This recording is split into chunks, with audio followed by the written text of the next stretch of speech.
పుట్టుకతో పౌరసత్వం అనే హక్కును అమెరికా అధ్యక్షుడు డొనాల్డ్ ట్రంప్ అవహేళన చేశారు. బానిసల పిల్లల కోసం ఈ హక్కును 1865లో అప్పటి అమెరికా సర్కారు కల్పించిందన్నారు. అయితే చైనాతో పాటు మరికొన్ని దేశాలకు చెందిన సంపన్నులు ఈ హక్కును దుర్వినియోగం చేసుకుంటున్నాయని ఆయన మండిపడ్డారు. ఎప్పటిలాగా ఆయన మరోసారి వలసదారులపై విషం చిమ్మారు. కాగా అమెరికా అధ్యక్షుడిగా బాధ్యతలు చేపట్టిన తొలి రోజుల్లోనే సదరు పుట్టుకతో పౌరసత్వం హక్కును ట్రంప్ రద్దు చేశారు. ఇక ఇదిలా ఉంటే ప్రస్తుతం ఈ అంశం సుప్రీంకోర్టు విచారణలో ఉంది.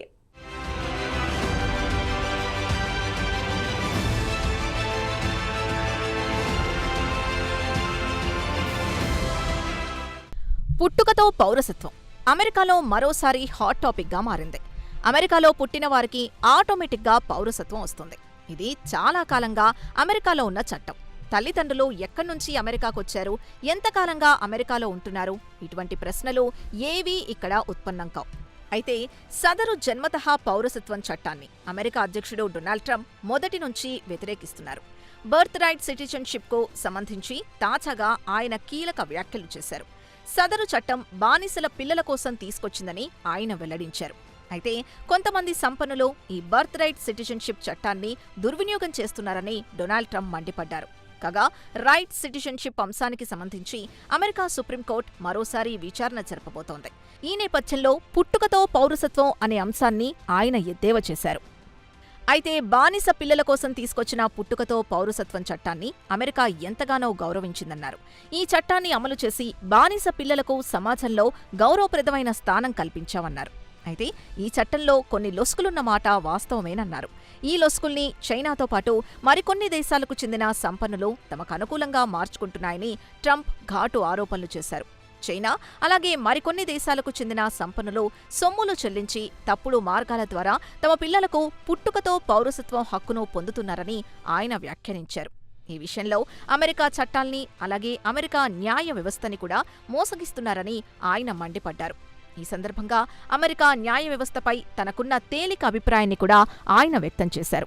తెలివి తక్కువ న్యాయ వ్యవస్థతో అమెరికాను గొప్పగా తీర్చిదిద్దలేమని ట్రూత్ వేదికగా ఆయన ఒక పోస్ట్ పెట్టారు. కాగా జన్మతః పౌరసత్వం అనేది ఇప్పటి చట్టం కాదు. 1865లో అమెరికా అంతర్యుద్ధం ముగిసిన సంగతి తెలిసిందే. ఆ తర్వాత అమెరికాలో పుట్టిన వారికి యథావిధిగా పౌరసత్వం లభించే చట్టాన్ని అమెరికా ప్రభుత్వం తీసుకొచ్చింది. అమెరికా రాజ్యాంగంలోని 14వ సవరణ ప్రకారం తల్లిదండ్రుల వలస స్థితితో సంబంధం లేకుండా అమెరికాలో పుట్టిన వారందరికీ పౌరసత్వం లభించే చట్టానికి రూపకల్పన చేశారు.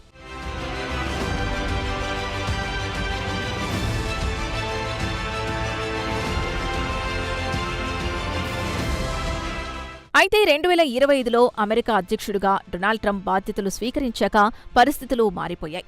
పుట్టుకతో పౌరసత్వం లభించే హక్కును రద్దు చేసేలా ట్రంప్ కార్యనిర్వాహక ఆదేశాలు జారీ చేశారు. దీంతో అమెరికాలో దుమారం రేగింది.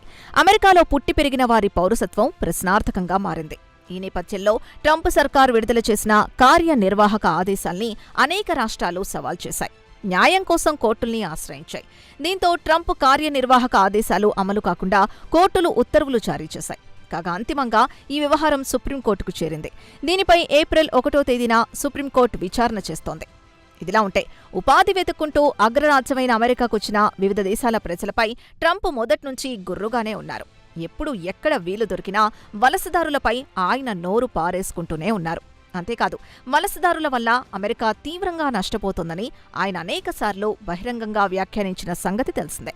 ఒక దశలో వలసల్ని అమెరికాపై ఇతర దేశస్థులు చేస్తున్న దండయాత్రగా డొనాల్డ్ ట్రంప్ పేర్కొన్నారు. వలసల కారణంగా అమెరికా సమాజం పతనం వైపు అడుగులు వేస్తోందని ఆయన సంచలన వ్యాఖ్యలు చేశారు. కథ అక్కడితో ఆగలేదు. వలసల ప్రవాహానికి అడ్డుకట్ట వేయకపోతే అంతిమంగా అమెరికాయే కనుమరుగవుతుందన్నారు ట్రంప్. వలసదారులపై అమెరికా అధ్యక్షుడు డొనాల్డ్ ట్రంప్ విషం చిమ్మడం కొత్త కాదు. 2024లో అధ్యక్ష పదవి ఎన్నికల ప్రచార సమయం నుంచి వలసదారులపై డొనాల్డ్ ట్రంప్ విషం చిమ్ముతూనే ఉన్నారు. అలా ఇలా కాదు, దారుణమైన కమెంట్లు చేస్తున్నారు. కాగా డొనాల్డ్ ట్రంప్ తండ్రి ఫ్రెడ్ ట్రంప్ అలాగే తల్లి మేరీ అన్ మెక్లియర్డ్ ఇద్దరూ జన్మతః యూరప్ వాసులే. అయితే ఆ తర్వాత వారిద్దరూ అమెరికాకు వలస వెళ్లారు. ఈ నేపథ్యంలో వలసలపై ట్రంప్ విషం చిమ్మడం అందర్నీ ఆశ్చర్యపరుస్తోంది. డొనాల్డ్ ట్రంప్ ముందుగా తన మూలాలు తెలుసుకుంటే మంచిదన్న అభిప్రాయాలు కూడా వ్యక్తమవుతున్నాయి.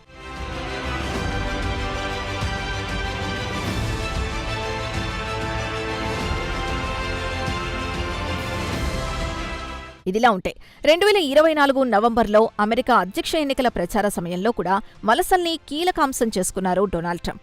అమెరికాకు వలసల్ని అరికట్టడంలో అప్పటి జో బైడెన్ ప్రభుత్వం ఫెయిల్ అయిందని నిప్పులు చెరిగారు. తాను అమెరికా అధ్యక్షుడినైతే వలసలకు ఫుల్ స్టాప్ పెడతానన్నారు.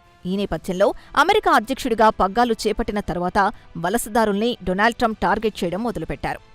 కాగా కొన్ని నెలల కిందట లాస్ ఏంజల్స్ అల్లర్లు హాట్ టాపిక్గా మారిన సంగతి చాలా మందికి గుర్తుండే ఉంటుంది. లాస్ ఏంజల్స్లోని ప్రజలు చట్ట ప్రకారం అమెరికా పౌరులే. అయితే అమెరికా జనాభా లెక్కల ప్రకారం వీరిలో ప్రతి ముగ్గురిలో ఒకరు విదేశీ పౌరులకు జన్మించిన వారే కావడం విశేషం. అలాగే లాస్ ఏంజల్స్ జనాభాలో 1.8 మిలియన్ల మంది హిస్పానిక్ జాతికి చెందినవారు. అలాగే లాటిన్ అమెరికన్లో, అంతేకాదు లాస్ ఏంజల్స్ జనాభాలో సగానికి పైగా తమ నివాసాల్లో ఇంగ్లీష్ కాకుండా స్పానిష్ భాష మాట్లాడుతున్నారు. ఈ అన్ని కారణాలతో లాస్ ఏంజల్స్లో మెజారిటీ ప్రజలు అక్రమ వలసదారులేనన్న అభిప్రాయం అమెరికా అధ్యక్షుడు డొనాల్డ్ ట్రంప్కి కలిగింది. ఈ నేపథ్యంలోనే లాస్ ఏంజల్స్ని లక్ష్యంగా చేసుకుని అక్రమ వలసదారుల ఏరివేతకు ట్రంప్ నాయకత్వంలోని అమెరికా సర్కార్ చర్యలు చేపట్టింది. ఏదేమైనా వీలు దొరికినప్పుడల్లా వలసదారులపై విషం చిమ్మడం ట్రంప్కు అలవాటుగా మారింది.